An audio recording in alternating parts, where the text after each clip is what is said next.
Hello, this is a big one. Time has published its 100 must-read books of 2024, and immediately when I see that title, I think, you can't tell me what I must read. I read what I want to read. But then my next thought is, how many of these books have I actually read, and am I current enough with my reading? Which is ridiculous, because reading isn't a competition. There's never enough time to read everything that you want to read, but I do enjoy browsing through this list to see if there are any books that I've not come across before and that I might want to read in the future, but also to add up how many I've read. And I've not looked through this list yet, so I'm going to do it now on camera, go through each book, give a very brief summary of them, and if I have read these books, I'll give some more of my thoughts and feelings about them, but again, I'll keep it very brief. So if I have read any of these books and I've made separate videos of them, I'll put links to those in the description below if you want to know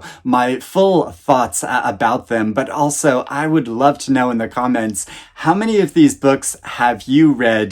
Do you agree with their choices? Do you recommend any of their choices? And are any of them your favorites of the year? Or do you think some don't belong on the list? Or are there other books that you would add as your top reads of 2024? Please let me know about that in the comments below. But this is a very long list, so I'm going to dive in, and I've got a big cup of tea to drink while I'm doing so. Absolution. This is a surprise novel prequel to Jeff Vandermeer's famous Southern Reach trilogy about a mysterious place called Area X and people who go in to investigate it and come out very differently, or don't come out at all. Now, I have shamefully never read this trilogy. I have seen the film of Annihilation, and that's really made me want to go read this fiction and experience it for myself. So I do want to get to that trilogy before getting to this prequel. Accordion Eulogies, this is a memoir where the author explores his paternal grandfather's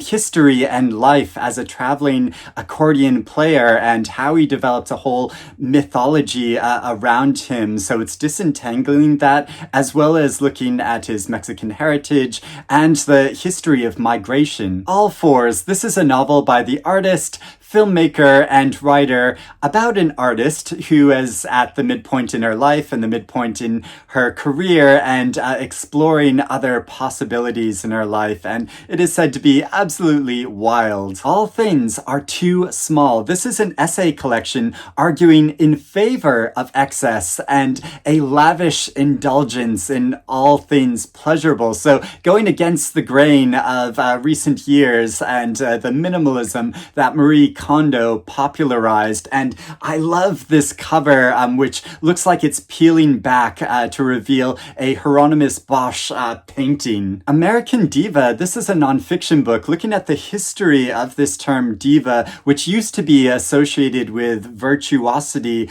when discussing artists, but in recent years, it's more often a term that is put upon a star when vitriol is being heaped upon them. And earlier this year, I went to an exhibit at the Victorian Albert Museum, which was labeled Diva, which really was a celebration of all the great divas like Tina Turner and Grace Jones, and many of these figures are discussed in this book. Anita de Monte, Laughs Last. This is a novel about a character who researches and tries to resurrect the career of a female artist who died in the 1980s and who's been fundamentally misunderstood over time. And this is based on the life of a real artist. Another Word for Love. This is a memoir told in vignettes where the author relates his coming-of-age story growing up Black and intermittently homeless in Pittsburgh before becoming a journalist. The Anthropologist. This is a novel about a couple experiencing a quarter-life crisis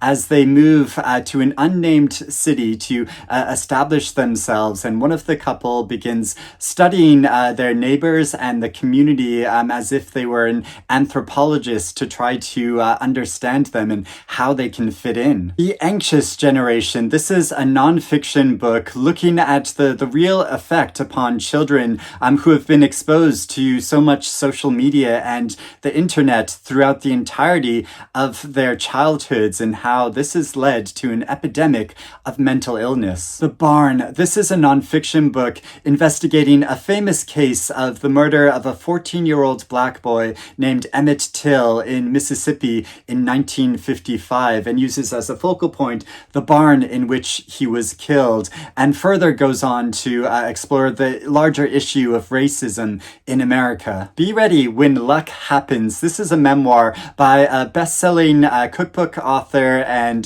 food TV icon, also known as the Barefoot Contessa, and how she left a job in the White House to be a cook. Beautyland. This is a novel about a girl growing up in Philadelphia, and to everyone else, she just seems like a normal young woman, but she believes that she is a member of an alien race who is observing the human population around her. The Black Utopians. This is a non-fiction book with the subtitle Searching for Paradise and the Promised Land in America, and it explores the history and meaning of the Black freedom movement in the US. Bluff by Danez Smith. This is a collection of poetry which asks the question, how can we be reading poetry when there is so much going on in the world right now? But it puts it forward in a way that makes it feel like poetry and this literature is the only thing that we should be doing now. I am so eager to read this. I'm a big fan of Danez Smith.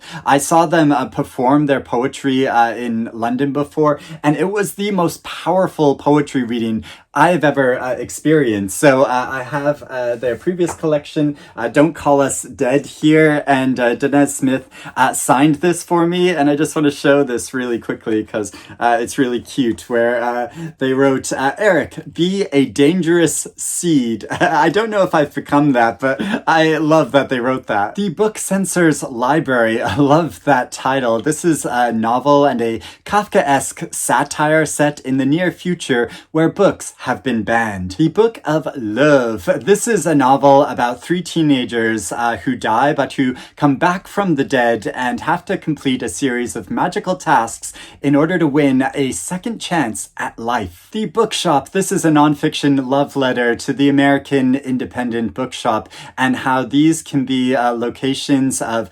conversation, community, engagement, and connection. The Bright Sword. This is a novel about the later days of King Arthur and Camelot to give a new spin on this famous myth. Catalina. This is a semi-autobiographical debut novel about a woman who's an undocumented immigrant and finds that she still has severe limitations in achieving what she wants to in her life, even though she's just about to graduate from Harvard. The Coin. This is a novel about a Palestinian woman living in Brooklyn who finds herself overwhelmed by the problems in the world and tries to counter this by imposing severe order and cleanliness in her life. Colored Television. This is a novel about a mixed-race woman who's an aspiring writer who finds herself lured to Hollywood and making television for financial reasons, and as such isn't able to complete and create the work that she really wants to write. Coming Home. This is a memoir about the famous female basketball player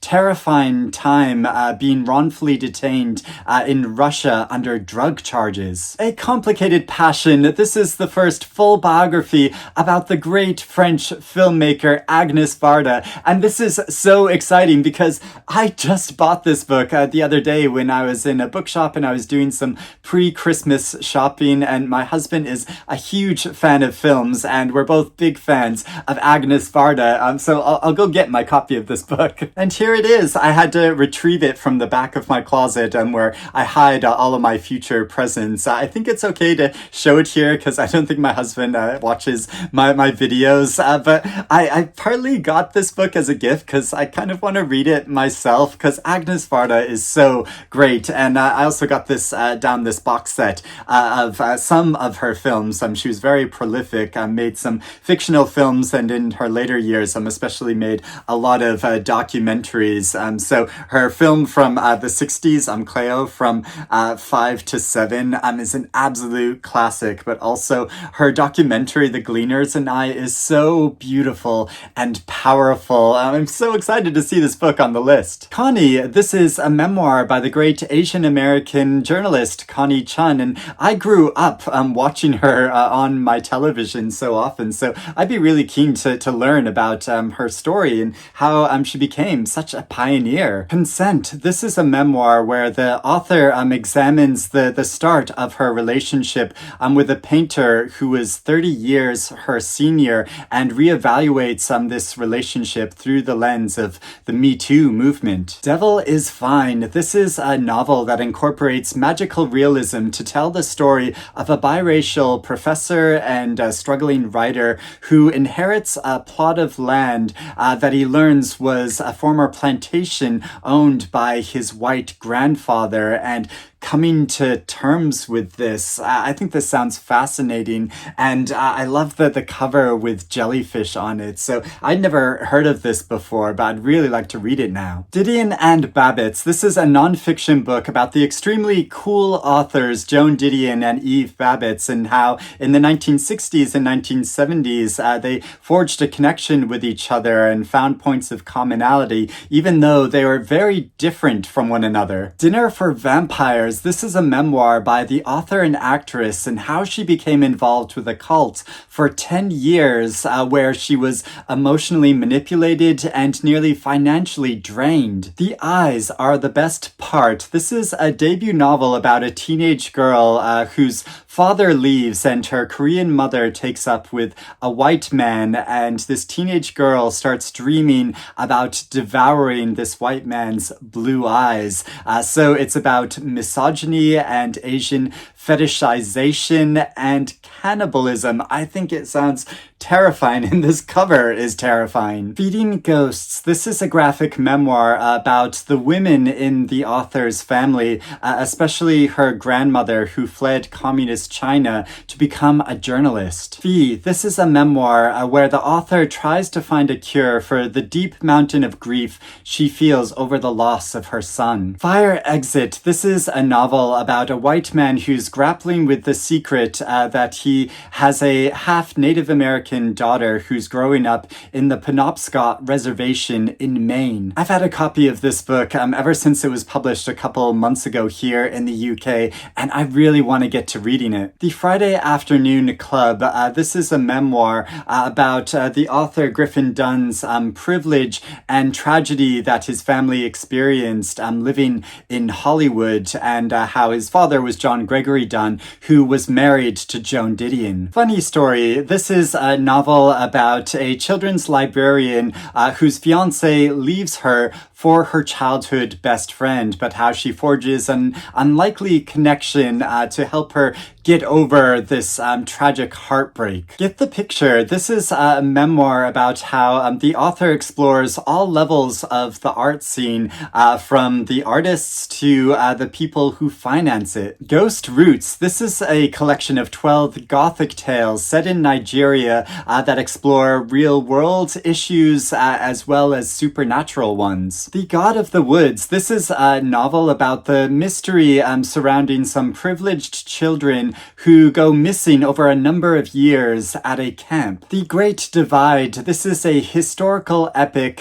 set in Panama around the creation of the canal and the many people who contributed to working on it. Greta and Valden. This is a debut novel about two queer siblings who are struggling in romance and in their lives. Grief is for People. This is a memoir about how the author's apartment was burglarized and some things which were very precious to her were stolen, but also how a good friend of hers committed suicide. So it's a story that contemplates loss from a number of different angles. And finally, the very first book on the list that I've actually read, the novel Headshot, which follows 8 female teenage boxers over a few days as they are involved in a competition where they go head to head with each other, trying to win, and it explores their backstories, but also the stories of their future and how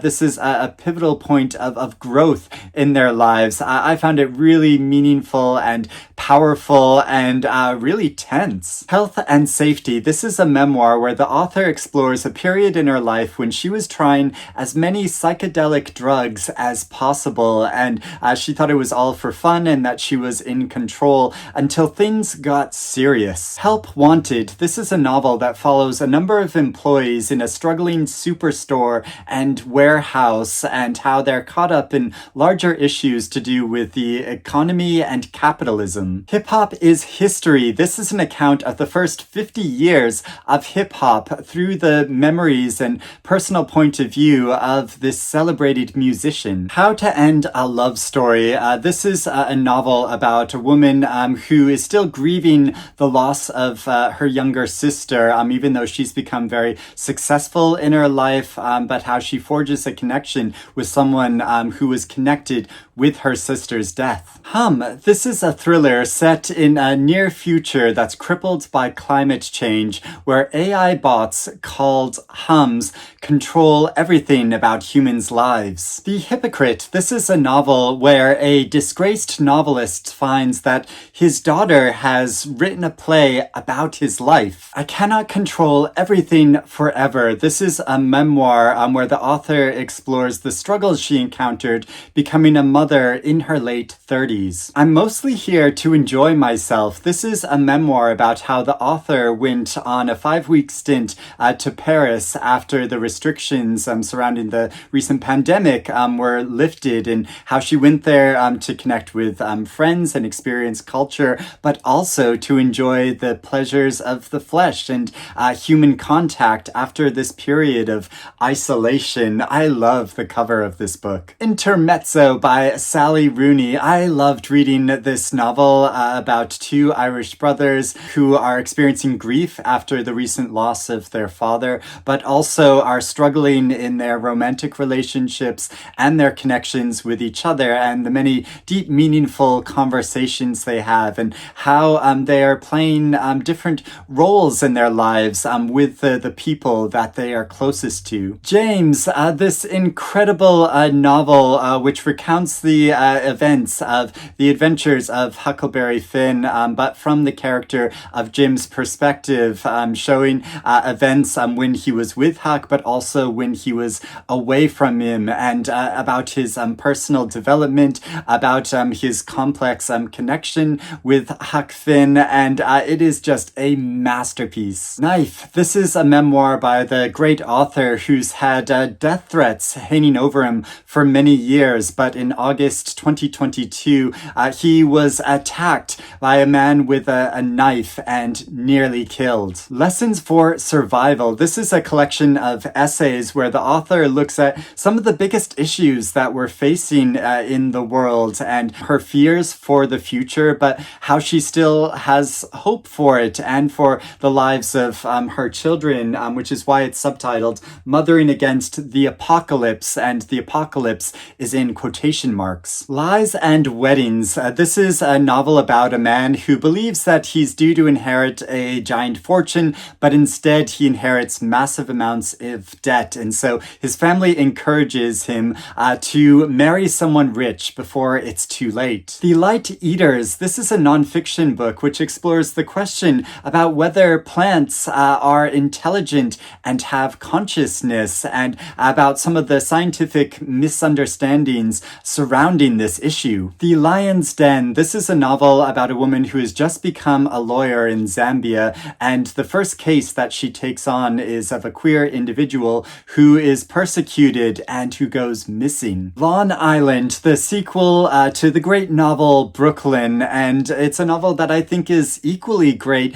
as it follows the complex character Ailish as she travels from New York back to Ireland and re-encounters a number of people there from her past and her childhood. Another novel that has Long Island in the title, Long Island Compromise, which begins with the kidnapping of a patriarch of a wealthy family in Long Island and follows the fortunes and fates of this family over a number of years. The Lucky Ones. This is a memoir about the violence that Muslim families experience across generations in India. Margot's Got Money Troubles. This is a novel that begins with a college freshman discovering that she is pregnant with the baby of her former English professor and about the challenges she faces going forward. Martyr. This is a novel about a young man in America who's grappling with the loss of both of his parents for very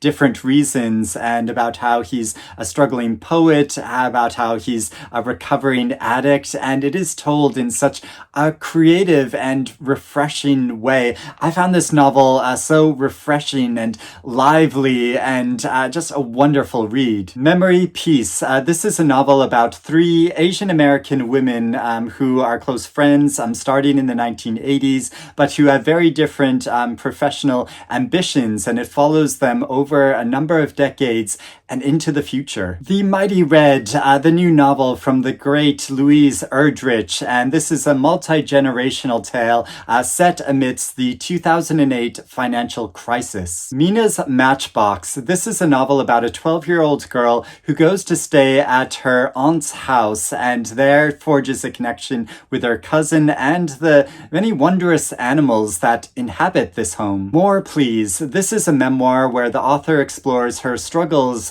with binge eating, but also larger issues to do with fat phobia in our culture. The Most. This is a novel about a woman who goes for a swim on an unusually hot day in November in 1957 and is reflecting upon all of the secrets that her family is hiding and how she can reclaim her life. My Friends. This is an achingly beautiful novel that I loved reading about a young Libyan man who goes to study in the UK and gets involved in an event which ends in a horrible tragedy and political conflict, which means that he's exiled from his homeland and he's caught in this kind of limbo state, and his connections with other people who are living in exile and dealing with this in different ways. It is just such a beautiful story about the power of art, but also the experience of isolation and being disconnected from one's homeland. Perfume and Pain. This is a novel about a woman struggling with a number of personal and professional conflicts, and all the while she is becoming addicted to a cocktail of substances that she labels the Patricia Highsmith. This is a homage to the lesbian pulp fiction of the 1950s. Playground. This is a novel that recounts the backstories of a number of individuals from across the globe who converge on an island in the South Pacific, and a big corporation has special designs upon this island as a launch pad for a free-floating state that won't be subject to the laws and regulations of any particular country. So this is a very complex and ambitious story that I read with my online book club, and it was fascinating reading it, and there were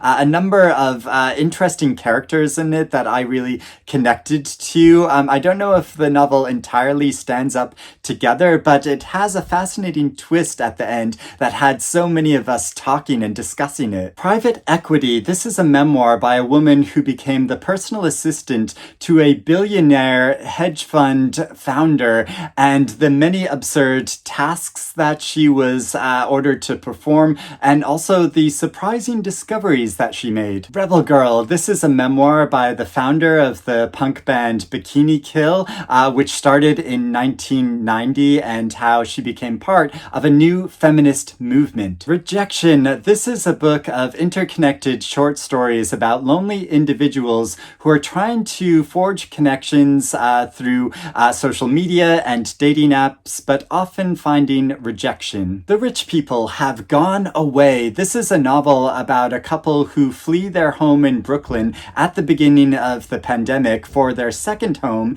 in upstate New York, but it's also about people living in the city who don't have the privilege of leaving there and don't have a second home. Root Fractures. This is a collection of poetry that explores the family past of the author from the fall of Saigon to their immigration in the US and the family's experiences of grief. The Safekeep. This is a thrilling novel about two women who are very different from each other but are both inhabiting a house in the rural Dutch countryside, and it's about the many secrets that they are withholding from each other, but also how they find passion together. I enjoyed reading this novel so much, and it made me really crave eating a pear. Shane Highlanders. This is a novel and a family drama that's told in reverse. I'm starting in the future in 2040 and then moving backwards through the generations to find out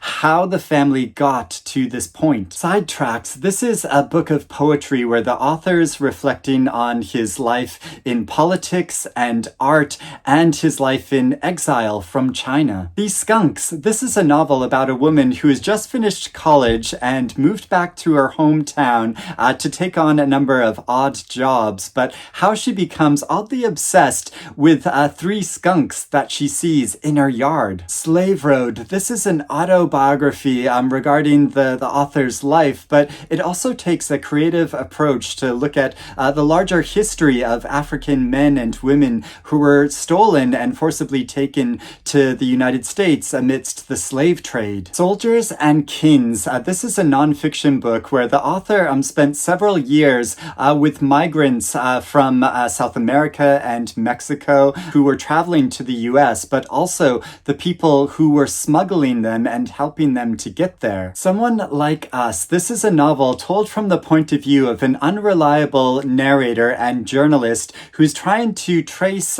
his family history and how the reader must piece together the truth from that. Splinters. This is a memoir where the author recounts how 2 momentous occasions in her life coincided, of the birth of her daughter and how her husband leaves her, and about the emotional upheaval of this. State of Paradise. This is a novel told from the perspective of an unnamed narrator who is living in her recently deceased mother's home as a mysterious illness is spreading across the globe. A Sunny Place for Shady People. This is a collection of stories by an Argentinian author that are supernatural, surreal, and sordid. And they are tales that explore real-life issues, but also body horror. Survival is a Promise. This is a biography that takes a creative approach to exploring the life of the great writer Audre Lorde. Tell Me Everything. This is a novel where all of the characters in the Elizabeth Strout universe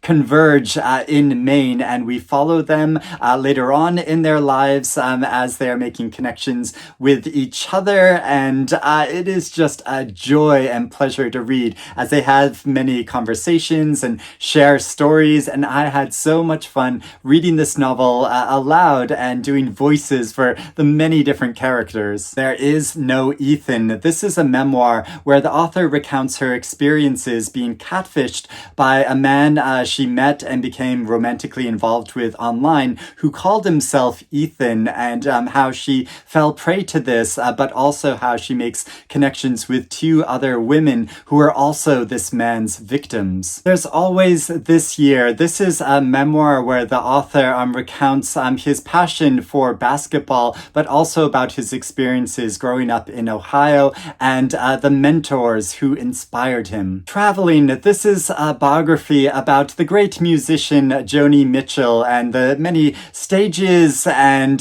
developments in her career. Undue Burden. This is a nonfiction book that follows the lives of a number of pregnant individuals and their plight after women's constitutional right to abortion was taken away by the Supreme Court in 2022. Wandering Stars. This novel is both both a prequel and a sequel to his previous novel, There, following a Native American family over many years. We loved it all. This is the novelist's first book of nonfiction, which explores her love and deep connection with both her family and the natural world. We Were the Universe. This is a novel that follows a woman who is grieving both for her sister, who died 4 years previously, but also for the life that she's left behind since she's settled down with a husband and had a daughter. The Wedding People. This is a novel that follows a woman who goes to attend a wedding in Rhode Island, but she also harbors secret plans to die because her life has become completely unhinged. The Wide Sea. This is a book of history about the enigmatic English explorer and sea captain James Cook, and specifically about his voyages into the Pacific. Whiskey Tender. This is a debut memoir about the author's experiences growing up in a Native American tribe and about how her mother frequently suffered from depression and her father frequently experienced trouble with the law. Whoever You Are, Honey. This is a novel about a woman who's living a quiet life with an elderly roommate in California, but when she meets her new neighbors, she explores aspects of her past which she's been hiding and running away from. You Glow in the Dark. This is a collection of short stories from a Bolivian writer with subjects ranging from a religious cult to vengeful spirits to an environmental disaster. Your Utopia, which is a new collection of short stories by Bora Chun that uses humor and horror to look at modern subjects from humanoid robots to cannibalistic co-workers. And the final book on the list is a collection of poetry whose title is just 3 dots or an ellipses, and these poems explore the violence and erasure experienced by Palestinian people, but also Palestinian joy and art. And there we have it. That was an epic journey. That was the 100 must-read books according to Time. Now I have run around my apartment and collected what books I have on this list. So these are all of the books I have that I still want to read and that I'm hoping to get to, although there are many other books on the list that I'm hoping and wanting to explore. And then these are some of the books that I have read, not all of them, because I couldn't find copies of all of the books that I have read. And so I have only read 9 books in total from this list of 100. I thought I was very well read, but yeah, there's still lots of reading to get to, but this is partly because this is an American list and I live here in the UK, so not all of these books are available here. But I would love to hear from you. How many books have you read on this list, and what books are you interested in reading now, or what books do you believe don't deserve a place on the list, and what books do you think should be on the list? Please let me know all about that in the comments below, but I hope you're doing well and reading good things, and I will speak to you again soon. Bye bye.